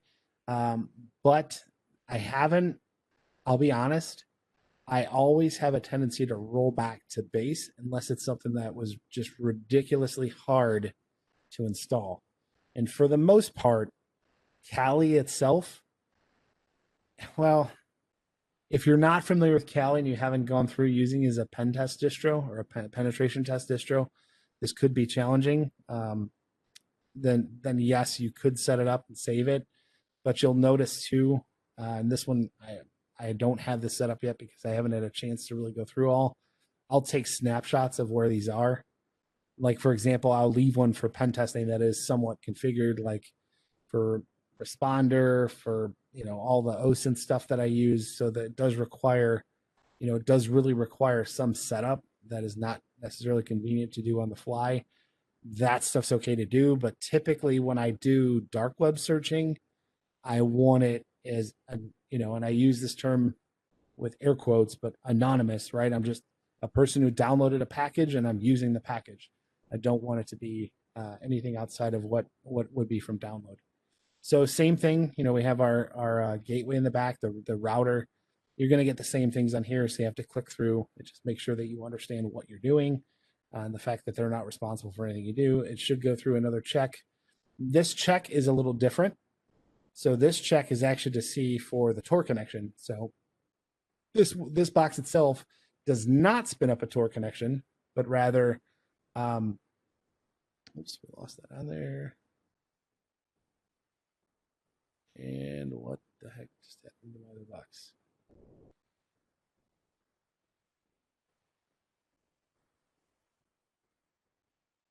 So this one is the only one that spins up the actual Tor connection. This one feeds into this gateway. So for example, if I shut the gateway down right now, this thing would never connect to Tor. It would just sit there and spin. So if we go into this, again, we can grab the network. These are also a little bit more snappy, I found, and I don't know if that's because of how they order the gateway and the workstation. They kind of separate the network portion. I don't know if that's the case or not, but they are a little more snappy.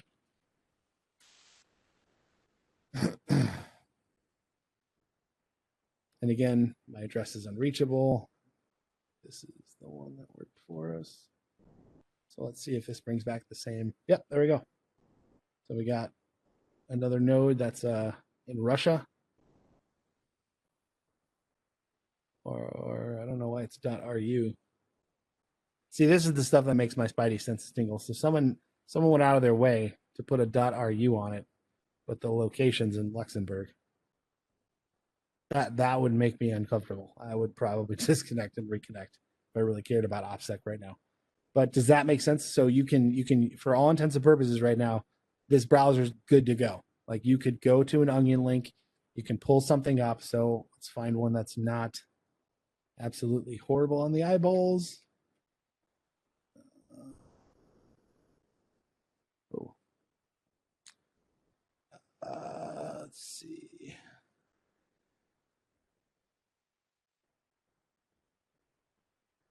I don't want to go on the hot shot. Here we go. We'll go to this one. Maybe not. Actually, I don't want to go. Let's go to carvings. There we go. Did everyone see the site that I had originally that I just said I'm not going to do? Anybody know why I didn't want to go on that one? It was labeled as dark web hackers. Remember all the stuff I just talked about, OPSEC. You know, I'm not running my NordVPN because it'll boot everybody off this chat because I'm hosting the share right now. So I don't want to go to something that could potentially allow me to, to do that. But this is as simple as, and I hope to God, you know what, let me pull this off to the side and make sure there's nothing absolutely wretched on here. No, this is a safe site. So this looks like some type of sales account that's super simple. So they're selling PayPal accounts, credit cards, CVV2s. Does anybody know what a CVV2 is? That's that number that's on the back of your credit card. So you could generate. So this is the or I shouldn't say problem, but this is the protection from someone just generating random credit cards. So if you go on, you have to match some of that data. So for example, is anyone familiar with, and I know we're getting off topic, but there's 3 tracks in the magnetic stripes. And then on most current credit cards, they have the chip, the actual dip chip, right? So the dip chip on every card is, for the most part, encrypted, or the important information is encrypted, so you can't easily get it out. But I track data because it's a fallback. So if you can't dip your card, like push it into the slot, you have to swipe the card. So for example, you could potentially have someone who stole a whole bunch of credit cards using a method like skimming.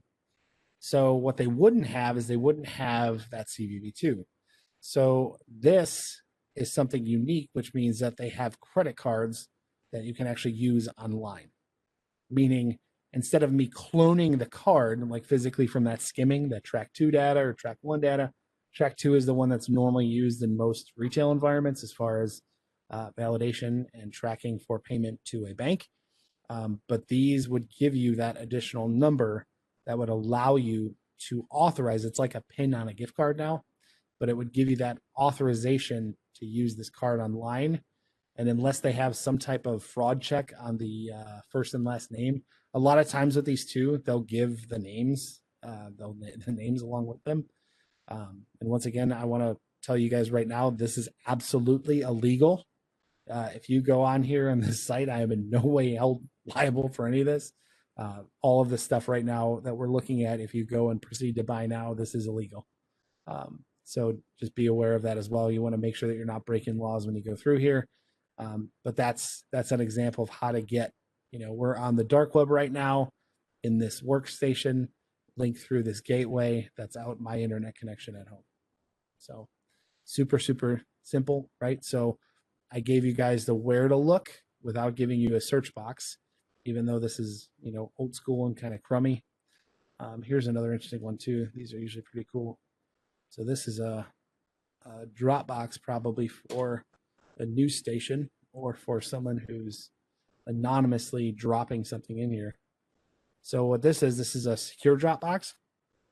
So for example, if you were a whistleblower or you found something that an organization was doing that's just, wretchedly awful, and you didn't feel comfortable, tying your name to it, you could download Whonix or Cubes or one of the other ones, go onto the Tor internet, find one of these secure drop boxes. And of course, we don't know who this one belongs to. So that's something you'll have to get from wherever you're giving the information to. But this is just an example of how to do a completely anonymous drop. So this is a service that's this one particular. This is actually a service that you can actually purchase. This is a hosted service that I'm familiar with. But that's, check it out. Go through, play around with it. Like I said, just be real careful on. I would recommend right now you guys do not go into any of these. Here's a cool one. This is and before, let me just make sure that this is not the one that I'm thinking of.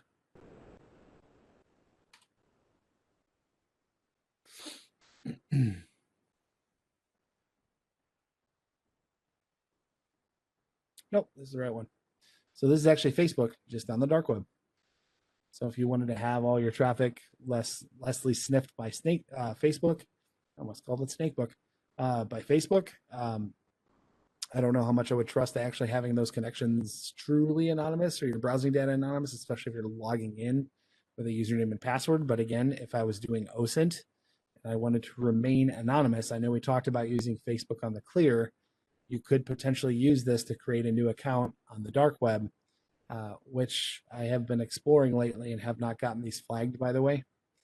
This is why I knew this onion address. But I can tell you that this has been a little bit more fruitful with not getting my stuff flagged as hardcore is by using it on my IP address. So,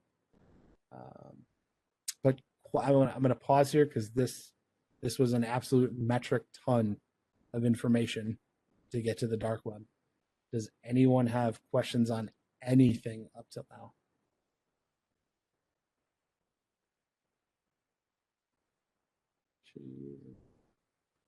So I got this is to everyone. So you guys should be able to see this. So Ernest had a question of, should you use an email that you don't normally use to connect to Hunchly for the dark web list? It's really up to you. I mean, once again, it goes to that anonymity part. So I guess the question that I'll throw back to you, Ernest, is, do you plan on doing something malicious with those sites? If the answer is no, then I don't know that I would necessarily tell you to not use that. But here's the other thing again, if we're really playing in that realm, I really want you guys, and I think one of the next ones I would like to do is talk about some true operational security when we really think about someone's actual privacy and ID and how the internet is actually used to track these people down. If you're going down that route, I would probably say your safest shot, if you really wanted to remain completely anonymous, is just to get a laptop that's not associated with you, has never been on your network, gets put into a Faraday bag. If you step foot in your actual house, the battery's pulled out of it, and it's never ever fired up at your house. That would be one that you want to completely use off grid or on other networks. That doesn't ever get brought back in home, but. For my purposes, I have both my work, two of my personals signed up to it. I have one personal account that I use that will scrape these, and then it parses this garbage out just because I got sick and tired of searching this manually. So it just hands me a list that is abridged based on this data. So every single day, and there is, I know this is slightly off topic, but there is an archive. Find it. No, I don't know if it's on the clear. Shoot. Let me try and find it while I keep talking. But there is an archive that they maintain in, I think, a G drive, where you can go back on the days. You can see the difference between the two. So what I do for work is I'll actually scrape this data out, and I only look for specific keywords. So like carding, CC, loyalty accounts, user accounts, that kind of jazz. Because to do this manually every single day, it takes up so much time. It's not unless you have hours or this is your full-time job. It's incredibly difficult to really go through, especially with so many. I mean, Jesus, like hidden stuff or just terrible sites, I didn't want to see them anymore. But yeah, I would say for the most part, Ernest, you don't need to be worried about that. The guy who actually created Hunchly, believe it or not, he's actually a really cool dude. I've never met him personally, but I've talked to him several times. He was the head developer and then just created a company around it because for the same reasons that I hated doing OSINT on the internet, because I'd have to use a notebook and capture screenshots. And this guy just literally wrote a program around all the things he wanted. And then magically all of the, large agencies and law enforcement, they use his tool. If you are interested, it's not expensive. It's $130 a year. If you guys are in the industry, most of your companies will cover it. But it is a really, really cool app because you can directly plug it into your browser that's in your computer, and you can actually, you don't have to do all the junk with capturing. So you can all do it through this dashboard that makes it super simple. So when you go to a different site, it'll actually categorize all the sites that you went to. You can actually go into this dashboard and show the different unique URIs or URLs. You can pull screenshots, you can pull text, you can even pull out the backend code from the web pages. Like for example, if you had, like, let's say you were going to look at a company and you found a Google advertising token and you wanted to take that token and see where else it was used on the internet to potentially track like another threat actor. It makes it so simple. It's a really good tool. They do offer a trial if you guys just want to try it out. I personally pay for this myself because I use it. But it's an awesome tool. It's one of my favorite tools to use actually because it reduces my time. But what else? Does anyone have any other questions at all? I'm sorry. Go ahead. No, it's fine. Continue. So I wanted to know, so regarding this Hunchly tool, is this something that you have to use on your main workstation or you can use it in the VM? You can use it in either. So the way that this technically works, and I asked this guy because I was super specific, because you buy it on a per license. So technically it's a single license, and as long as you own those machines, you can install it on as many machines as you want. That does not preclude you from being, I support software engineers. I'm finally at a position in my life to where I can, avoid doing the whole pirating and torrenting where I did in my college years. I'm sure a lot of us did. I'm happy to support the developers and pay this gentleman money, but it will not stop you. Like if you bought a license, for example, Otha, you can hand it to your best friend and load it on 50 more machines. He does not check. But support the people. It's a really good piece of software. It's a really, really good piece of software.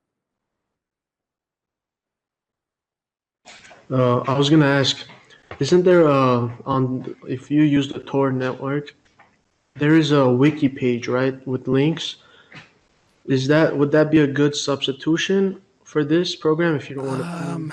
So correct me if I'm right. You're talking about this, White. I think I've seen this before. So this one. Yeah. So you can. These are typically the ones on there. The only thing I don't know is how often these are updated. So I don't know if there's a copyright. That would be the only concern. Oh, right there, updated 10 of 2019. So you can definitely do that, but some of the stuff here, let's grab. No, we're not doing those. Nope. No. There we go. Oh, that one's probably the same. Oh, here. So let's grab this one. So let's go to I'm going to pull this off screen, not because I don't want you to see, it's just because of this change and goes something inappropriate. I don't want to scar your guys' eyeballs.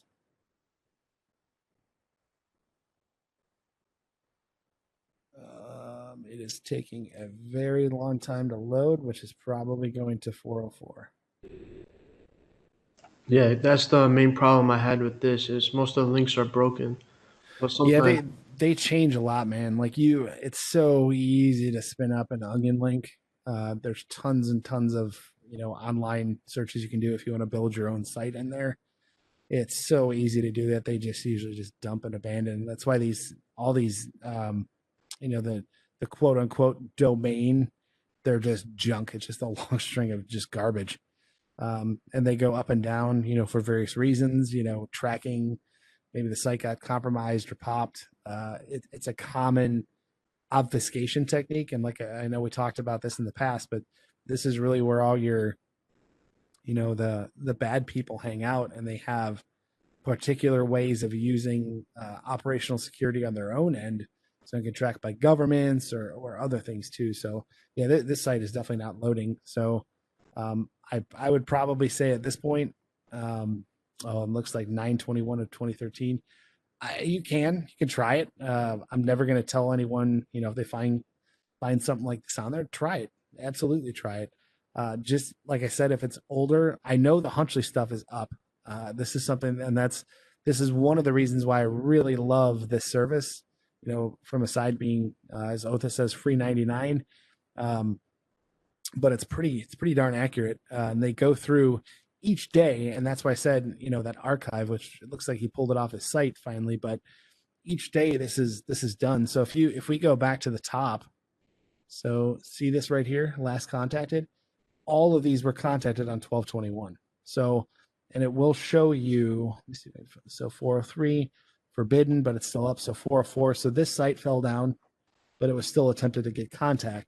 So it will give you a little bit more context of if that site's still live. Like if we're looking for whatever biblioteca is, which I don't not fluent in Spanish, but or at least I assume that's Spanish. I guess I shouldn't assume. But this site's up as of 12/21. It pinged to 200, which means it got a handshake for the site to pull back. So, and here's another example of horrible things that just should not exist on the internet. Death Cinema. I know we're way over time, so maybe we'll pick this up again, Otha, on the next one. I'll show you guys how to do. There's a few browser tweaks. So all these are based off of Firefox, and there's a few browser tweaks you can do to disallow images and video from being displayed. So if you are going kind of down that rabbit hole, or really going to some of these sites, like, I don't know what this is, but it's reading at 200. It might not be something that I ever want to see. I don't know without going to it. Here, let's see how bad my eyeballs are going to burn.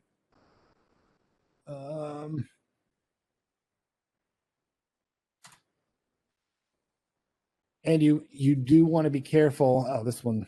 So there we go. This is just a site that someone is probably standing up. You do want to be particularly careful because, again, you remember who I also said plays on here beside the bad people? Who plays in the dark web? Government, 3-letter agencies. So just be real careful what you're doing on here. You should assume that whatever you're doing has the ability to be tracked no matter what you're doing. As far as some of that comes from good OPSEC, don't do something dumb, excuse my language. Like if you're like, oh, I do cocaine, let's go buy some, right? Don't do that. That's not something that I would advise as anything intelligent. You should not be purchasing, hacking guides, exploits. Just don't do it. What else? Anyone have any other questions? So I'm going to make some notes real quick. I have a tendency to forget everything I talk about. Hey, you ever heard of the Avast Secure Line VPN? You said Bass? Can you type it out? Avast. Oh, I'm sorry, Avast. Oh, Avast. Yeah, Secure Line. Yeah, I think I purchased. I have heard of Avast, but again, I'm not familiar with it. If you guys want, this is actually something I talked about with someone else who does OSINT for a living. Here is my email address.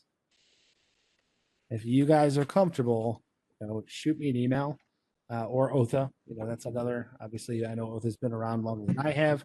You barely know me other than just talking for the last 2 months straight. But if you guys are comfortable enough, send them to me and I'll check them out and I'll kind of rate the pros and cons and I'll put them on a list for you. There are some, and again, not comfortable with this being recorded and me saying it. There are some that I absolutely, completely advise against. but I'm happy to write that into some type of sheet that is more anonymous than me talking to, essentially the whole world on a YouTube channel. But I'm happy to provide some of those and the reasons why behind that. And there's various reasons too. So, but yeah, if you get me that stuff, I can definitely give you a little bit more insight on what's safe. Yeah, I didn't know I had purchased the VPN for some reason. I must have bought a package. I mean, I will say for the most part, if you're not truly doing this in a discourse of, hey, I'm trying to do research on an individual or another human for investigative purposes, I would probably say in general, any VPN is probably okay to use. It's just more so when you start stepping into, I need to look at this particular person because of, my company said they're doing X, Y, and Z. That's where it becomes a little bit more important because you could potentially be putting yourself in the crosshairs by even looking at some of the data. And that's really the only consideration I would tell you. So again, it comes back to what you feel is your threat profile and what you feel could be exposed by doing searching in the dark web. And I know it's a super vague way of putting it. If you don't have any of that, you're just playing on the dark web to look. And I don't necessarily think that particularly matters. Again, with the preclusion of you're not buying things on the internet, the dark web or that side of the internet for yourself and sending them to your door. That's never a good idea. Hey, Nick. Yeah. I want to ask this. I asked this question last time too. Nick, how deep are you going to take us into the dark web? I mean, into information of learning about the dark web. Could you repeat that again? You're coming in. It sounds like you're muddled on my end. I don't know if that's the same for everybody else. Okay. No, I'm much better. Okay, I'm getting closer. Okay, I want to ask you. I asked this question last time. How deep are you going to try to, I guess, give us information or training into what you know of, like security, and then going into using that for the dark web purposes? Hey, Daryl, Daryl, I'm having a hard time hearing you again. It's like when you're talking before, it's good, and then it goes to like almost like a fishbowl. Okay, I mean, I'm going to say it slowly. I'm asking. I asked before. Last time I was asking, how deep you gonna try to take us into, I guess, learning, about the dark web and learning security, and then how much you want to do this since we all been recording? It would actually go on and actually streaming too. Otha, are you hearing it better? Is it my connection? No, I think he's talking through his COVID mask or something. Social distance from laptop 6 feet away. Would you mind I think I understand what he's saying. This is a kind of a follow-up question from his last one he had last week about how deep are you going to take us into the dark web? Right, Daryl? Right, and also, Otha, if you can hear this, since it's being recorded. And also that we're streaming. That's all I want to add. Since it's being recorded. Okay, gotcha. So even when, so today, as an example, he took us real far, right, as far as the setup and everything, and we'll continue this discussion. And so when I edit the videos, I still try to get the bulk of everything. Like I'm going to edit out his IP address from at home. This little part at the end of us talking, I edit that out. So most of the things that we're covering in the class are on the YouTube that we're streaming or whatever is the exact same thing that we're doing in the class. Now I don't know if we're going to get in specific as far as clicking on, we clicked on a couple of links today, but I think a lot of it just kind of depends upon what you're trying to do on the dark web. Right, as far as research, I noticed, so say for example, if you want to research account takeovers or where some of these retailers are losing information from carding universities and stuff, maybe we can kind of look into that as well. But if you just want to, find your new Xbox or something, we'll leave that up to you guys. But so there's only so far that we can actually go, right? And a lot of it just kind of depends upon your own curiosity to kind of take that banner and run with it. And we're just showing you how to set up this secure environment. So that Hunchly list is definitely a good place to start. And I'll make sure that when I do the video, I zoom in so you can see some of the links from an Onion perspective, as far as where to go to. But a lot of it's just using the safeguards as far as getting onto the web, and then trying to figure out, well, where do you want to go? Because it's not indexed like Google, so the searching is a little bit different.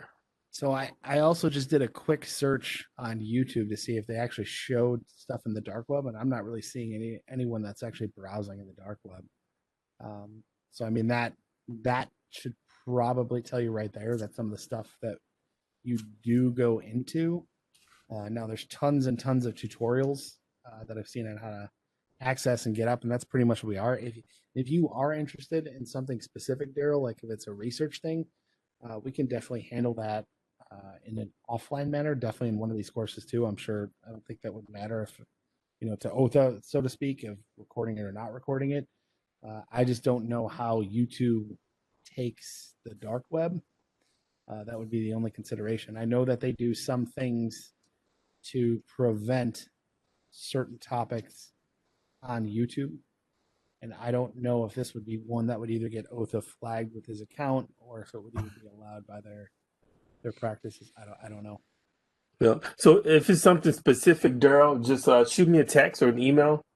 It probably better text, and then we can go into detail and we can try to set something up, because whatever you're probably interested in, there's other people interested in as well. So just shoot me a text. And again, I want to preface this too with everything we did today. There's nothing that we did is illegal. Like even going to these sites, it's not illegal to go to the sites. I mean, this is such a common tactic too. So if that's something that any of the people that are here it's not a concern. Mainly the concern is when you step over that very definite line and either you start interacting or sharing, exploits, tips, that kind of stuff. If you're that knowledge level or purchasing some of that stuff for personal use, that's kind of where, the government or law enforcement kind of says, that's the line. If it would be something you purchased on behalf of your company, you would have to discuss that. And I know I've talked about that in the past with working with your legal team and figuring out what they expect out of you as a security practitioner, because you never want to, that can potentially put your job on the line as well as your company. You never want to, you don't want to traipse through that gray. Even when I do what I do for my company, it's never on a company machine. The attribution is purely to myself if something's exposed. So there's no way that I would be damaging my company or my potential employment by doing some of the things that I do. Good questions, Yeah. by the way. Really good questions. Thanks, Nick and Otha. I appreciate it. Yeah, for sure. What else? Anyone else? I have a quick one on the and I came in a little late, so if I missed it and it's in the recording, just let me know. No, But I don't mind.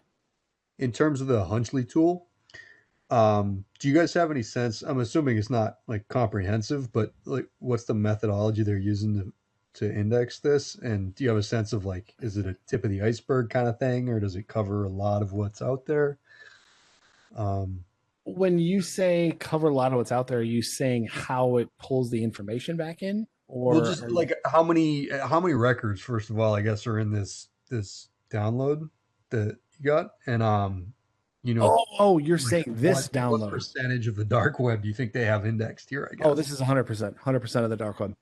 Got it. So what they do, I believe, and again, I can't speak for Hunchly. I can tell you that I've played a little bit with scraping, and typically what you'll do is you'll go to a.onion, b.onion, c.onion, and you enumerate all the way up. So this is a very slow process. Number one, when a site is identified, I know it's categorized and rechecked each time, but they do have ancillary scraping processes that go through, from 0 to 9, and then A to Z, and any iteration between up to a certain amount of characters. Like look at this one, right? That's a super long. I don't know if we can. Let's organize this by. Do it by length. Let's do this. Not filter. New. Why am I having a brain fart here? It is filter. It's just not coming up there. So we could potentially look at, longer links like this. So maybe see all those and kind of judge. But I guarantee there's going to be, I don't know if there's any limit to the, and I keep calling it a domain. It's not a domain, but limit to the actual URI for the site. I don't know that there's a limit. So there could be ones that it's just simply not getting to because this is what, 1, 2, 3, 4, 5. This is up to 16 characters, and these are obviously longer, right? So it would take a much longer time to enumerate, and they might have people that are hiding in the fact of, this length versus this length, or even, out here. So to my knowledge, I would say in general, it's probably, I would probably comfortably say it has to get at least 80%. But it would not be outside of the realm of that. There would be something else that exists out there because people use, that this is a bucket that is literally like a jello pond that you can't see through, that people are hiding specks of sand in. So imagine trying to filter that out, and they're allowed to move the grain of sand from someplace you've already gone through. So I would have to think, as someone who would want to play in this as a bad actor, that would be, something that would be possible to play with here. I would say that this is a pretty good one. Most of the stuff that I find for things that I research with carding and, things that are directly related to my work, or even for research that I do for, some of the other companies that I'm associated with through organizations. But, it's a pretty good list. I've not really, I've tried to go out and find other sites. You can try and do the random thing, but once again, you get into, hey, we just got to an adult site, or some other horrible thing that just burns your retina. But it's, for the most part, it's a pretty good list. But to your point, I'm not sure. I would say 80%. If I had to bet on something, and I'm not really a betting man, I would say 80%. Cool. Yeah, no, thank you very much. That makes sense. I mean, my understanding too, I mean, I don't know that I've ever really considered the length on here. I can do a little bit of research, I guess, and even after hearing me say that, I've never really, I guess, gone out of my way to see the length or something requirement. I'm gonna write that down. I'll try and circle back to that. I don't have a good answer to that. That's a really good question. So, yeah, it sounds like it's a lot, though. Essentially, is the. I mean, I would guess it would have to be. I don't see where there would be a limitation based on that URI size, but I don't know.